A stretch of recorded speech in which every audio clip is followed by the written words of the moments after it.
जय हिंद जय भारत दोस्तों। मैं आज गुप्ता एंड गुप्ता के इन्वायरमेंटल इंजीनियरिंग के क्वेश्चन नंबर 101 से लेके 110 तक डिस्कस करने वाला हूं। और मैं आज आपको ऐसा चीज भी सिखाने वाला हूं कि ये 10 क्वेश्चन से आपके कैसे और 50 क्वेश्चन कैसे सॉल्व किए जाते हैं, वो भी मैं आज आपको सिखाने वाला हूं। तो चलिए हम लोग स्टार्ट करते हैं। Question number 101, most suitable section of sewer in separate system is option A rectangular sections, option B circular section, option C standard form of egg shaped sieve and option D modified egg shaped section। इस क्वेश्चन में पहला question आपसे यह भी पूछा जा सकता है कि सेपरेट सीवर किसे हम लोग बोलेंगे, सेपरेट सीवरेज सिस्टम किसे बोलेंगे। तो सेपरेट सीवेज सिस्टम हम उसे बोलेंगे जिसमें हमारा कलेक्शन होता है म्युनिसिपल वेस्ट वाटर का, जो भी ब्लैक वाटर निकल रहा है टॉयलेट से, ग्रे वाटर निकल रहा है, जो भी इंडस्ट्रियल वेस्ट वाटर निकल रहा है वो एक पाइप में जाएगा, और जो भी सरफेस रन ऑफ का है जैसे कि रेन वाटर है, स्टॉर्म वाटर है, वो अलग पाइप में जाएगा। तो उसे हम लोग बोलते हैं सेपरेट सीवेज सिस्टम। इस क्वेश्चन में पूछा गया है आपको कि सेपरेट सीवेज सिस्टम में कौन सा आप टाइप का सीवर सेक्शन लगाएंगे। तो आपको पता होना चाहिए कि सेपरेट सीवरेज सिस्टम में हम लोग सर्कुलर सेक्शन सीवर प्रेफर्ड करते हैं, क्योंकि कंबाइंड सिस्टम में तो हमारा सभी वेस्ट वाटर एक ही पाइप में आ रहा है। तो कंबाइंड सेक्शन में हम लोग एक शेप का प्रेफर करते हैं, क्योंकि एक शेप में हमारा दो पोर्शन होता है, एक लोअर पोर्शन होता है और एक अपर पोर्शन होता है। एक सेक्स सीवर में हम लोग लोअर पोर्शन हम लोग लोअर डिस्चार्ज के लिए रखते हैं और अपर पोर्शन जो है हम लोग हायर डिस्चार्ज के लिए रखते हैं। इसीलिए हम लोग सेपरेट सीवरेज सिस्टम में सर्कुलर सेक्शन को प्रेफर्ड करते हैं। तो चलिए हम लोग आंसर ढूंढते हैं। ऑप्शन ए रेक्टेंगुलर सेक्शन बिल्कुल गलत जवाब है। Option B circular section, B is the correct answer. और इसमें से आपके क्वेश्चन क्या बनेंगे कि एक शेप सीवर क्या इकोनॉमिकल होता है। तो आपको पता होना चाहिए कि एक सीवर हमारा it is not economical as compare to circular section. लेकिन एक सेफ सीवर का क्या होता है, हमारा जो सेल्फ क्लीनिंग वेलोसिटी होती है वो लोअर डिस्चार्ज पे भी हमारी ज्यादा होती है। इसीलिए हम लोग जनरली हम लोग बोलेंगे ये इन टर्म्स ऑफ हम लोग इकोनॉमिकल एक्सपेक्ट से बोलेंगे तो एक सेफ सीवर हमारा बहुत ही अच्छा होता है। तो यहां पे आपको 4 क्वेश्चन बन गए। पहला क्वेश्चन सेपरेट सीवरेज सिस्टम के बारे में पूछा गया है, तो आपको बताना है सेपरेट मतलब अलग अलग, मतलब आपका जो भी वेस्ट है, एक हमारा इंडस्ट्रियल वेस्ट है वो अलग पाइप में जा रहा है, दूसरा हमारा जो स्टॉर्म वाटर वाला है वो अलग पाइप में जा रहा है। ठीक है, तो इस टाइप के क्वेश्चन इसमें आपको बन सकते हैं।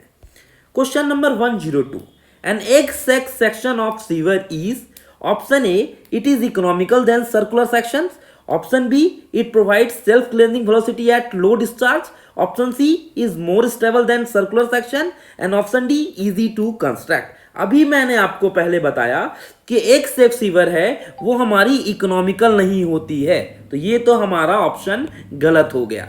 ऑप्शन बी अभी हमने बताया कि एक सेफ सीवर की हमारी self cleaning velocity low discharge पे भी वो प्रोवाइड करता है, जिस कारण से हम लोग बोल सकते हैं कि एक section of sewer is preferred, it provide self cleaning velocity at low discharge. That's why B is the correct answer.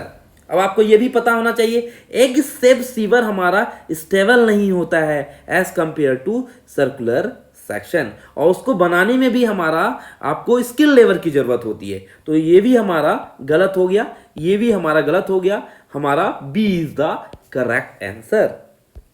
Question number 103, the velocity of flow does not depend upon, option A grade of sewer, option B length of sewer, option B hydraulic mean depth of the sewer and option D roughness of the sewer. जैसा कि हमको पता है कि velocity of the flow किस पे depend करेगा, एक तो ग्रेडियंट पे डिपेंड करेगा, मतलब ग्रेड ऑफ सीवर पे भी डिपेंड करता है, हाइड्रोलिक मीन डेप्थ पे भी वो कंसीडर करता है, और उसके रफनेस ऑफ सीवर पे भी कंसीडर करेगा। वेलोसिटी ऑफ फ्लो किस पे हमारा कंसीडर नहीं कर रहा है, तो लेंथ पे वो डिपेंड नहीं होता है। तो चलिए हम लोग आंसर ढूंढते हैं। Option A grade of the sewer बिल्कुल गलत है, option B length of the sewer इस पे वो डिपेंड नहीं करता है, B is the correct answer.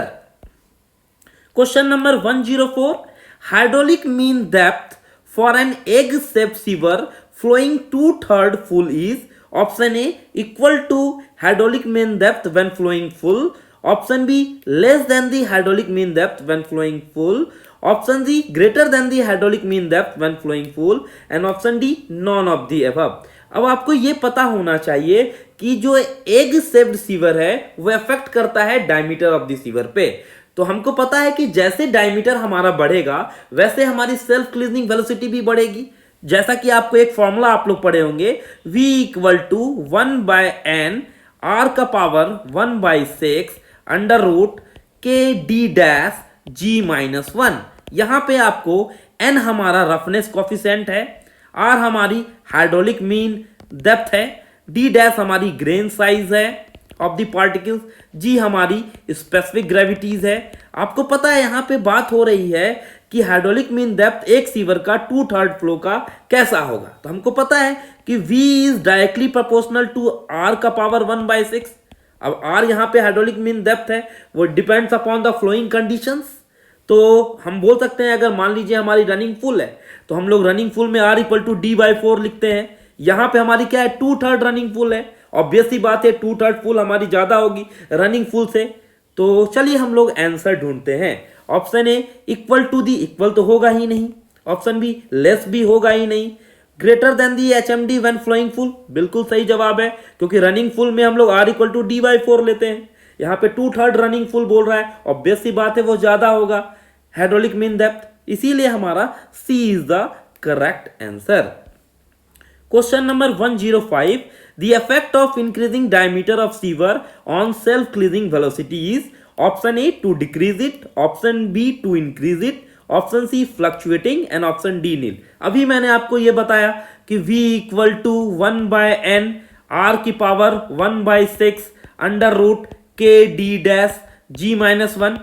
अब यहाँ पे किसके बारे में बताया गया है आपको कि डायमीटर की बात यहाँ पे बात कर रही है और सेल्फ क्लीजनिंग वेलोसिटी की बात कर रही है। और यहाँ पे हमको पता है v और r का ही रिलेशन होगा यहाँ पे, r की पावर 1/6, क्योंकि जब रनिंग फुल या 2/3 रनिंग फुल बोला जाएगा तो रनिंग फुल में हम लोग सर्कुलर सीवर में क्या कंसीडर करते हैं, रनिंग फुल में हम लोग सर्कुलर सेक्शन के लिए d/4 कंसीडर करते हैं।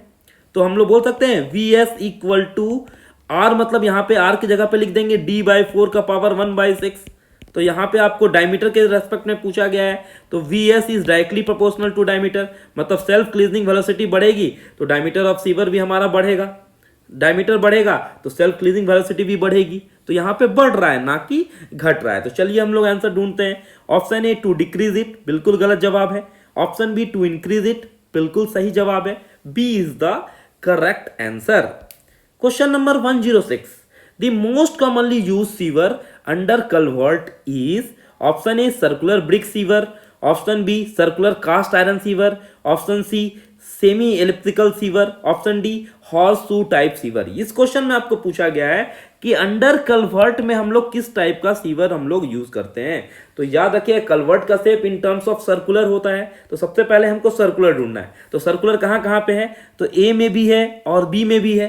तो हम लोग जनरली जो भी कल्वर्ट में होता है तो हम लोग circular brick type sewer use करते हैं। तो ब्रिक टाइप सीवर हमारा करेक्ट आंसर होगा। तो चलिए हम लोग आंसर ढूंढते हैं। Option A circular brick type sewer, A is the correct answer. यहां पे हमारा ए करेक्ट आंसर होगा। Next question is the characteristics of fresh and septic sewage respectively. Option A acidic and alkaline, option B alkaline and acidic, option C both acidic and option D both alkaline. इस क्वेश्चन में आपको पूछा गया है कि fresh sewage और septic sewage की कैरेक्टरिस्टिक्स पूछी गई है कैसी होती है।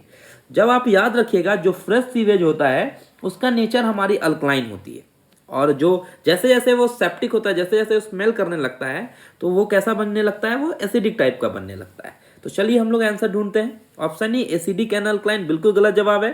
फ्रेश सीवेज हमारा अल्कलाइन होता है, तो ये हमारा गलत आंसर है। Option B alkaline and acidic बिल्कुल सही जवाब है। जो फ्रेश सीवेज होता है वो अल्कलाइन होता है, जैसे जैसे वो सेप्टिक होता है वो एसिडिक नेचर का बन जाता है। B is the correct answer. Question number 108. The pathogen can be killed by option A nitrification, option B chlorination, option C oxidation and option D none of the above. इस क्वेश्चन में आपसे पूछा गया है कि हमारा जो पैथोजन किल्ड बाय जो पैथोजेंस को हम लोग मारते हैं उस प्रोसेस को पहले क्या बोलते हैं? उस प्रोसेस को हम लोग बोलते हैं पहले डिसइंफेक्शन बोलते हैं, ठीक है, डिसइंफेक्शन बोलते हैं। और जो क्लोरिनेशन है it is one of the method of disinfection. तो चलिए हम लोग आंसर ढूंढते हैं। ऑप्शन ए नाइट्रिफिकेशन बिल्कुल गलत जवाब है। Option B chlorination, B is the correct answer. जो भी बैक्टीरियाज मारते हैं हम लोग, क्लोरिनेशन प्रोसेस से हम लोग बैक्टीरिया मारते हैं। Question number 109, which of the following retards the self purification of steam? Option A higher temperature, option B sunlight, option C satisfying oxygen demand and option D none of the above. इस क्वेश्चन में आपसे क्या पूछा गया है कि कौन सा फैक्टर रिटार्ड्स करता है सेल्फ प्यूरिफिकेशन ऑफ स्ट्रीम को? रिटार्ड्स मतलब कम करता है। हमको पता है जो सेल्फ प्यूरिफिकेशन स्ट्रीम को इंक्रीज करता है कौन कौन, उसको बढ़ावा कौन देता है? अगर ज्यादा टेम्परेचर रहेगा तो वो बढ़ेगा, सनलाइट के कारण से हमारा प्रोसेस और होगा, और it can satisfying oxygen demand, ये सब प्रोसेस से हमारा बढ़ेगा, ना कि रिटार्ड्स होगा। तो चलिए हम लोग आंसर ढूंढते हैं। इस क्वेश्चन में आपको रिटार्ड्स पूछा गया है, तो हाइयर टेम्परेचर तो रिटार्ड होता नहीं है। सनलाइट्स भी हमारा प्रोसेस है सेल्फ प्यूरिफिकेशन ऑफ स्टीम का, it can satisfying oxygen demand भी। तो D is the correct answer, हमारा डी यहाँ पे हो जाएगा, करेक्ट आंसर हो जाएगा। Question number 110, the type of sewer which is suitable for both combined and separate system. देखिए यहाँ पे सबसे इंपॉर्टेंट क्वेश्चन क्या बोल दिया यहाँ पे, सुटेबल। अब यहाँ पे दोनों की बात कर रहा है, कंबाइंड की भी बात कर रहा है और सेपरेट की भी बात कर रहा है। जैसा कि हम लोग पढ़े थे कि कंबाइंड सिस्टम में हमने पढ़ा था कि अच्छा कौन सा है, प्रिफर्ड कौन सा है, तो हम पढ़े थे एक्स सीवर। और यहाँ पे सेपरेट सिस्टम में हम लोग क्या पढ़े थे, दैट इज सर्कुलर सेक्शंस, यही पढ़े थे हम लोग फर्स्ट क्वेश्चन में। लेकिन यहाँ पे पूछता है सुटेबल हमारा सेक्शन ऑफ सीवर कौन सा है, सेपरेट और कंबाइंड दोनों के लिए। तो मैंने पहले भी बताया था कि सुटेबल एग शेप्ड सीवर हमारा सुटेबल होता है। तो चलिए हम लोग आंसर ढूंढते हैं। ऑप्शन ए सर्कुलर सीवर बिल्कुल गलत जवाब है। Option B egg shaped sewer, P is the correct answer. तो हमने इस वीडियो में कितने चीज सीखे, तो आपको याद रखिएगा यहाँ पे एक वर्ड सुटेबल जब बोल देगा तो एग शेप्ड सीवर होगा। एक सीवर से हमारा इकोनॉमिकल है, तो ये इकोनॉमिकल नहीं है as compare to circular section.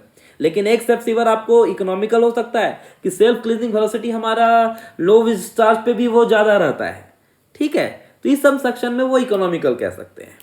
Okay.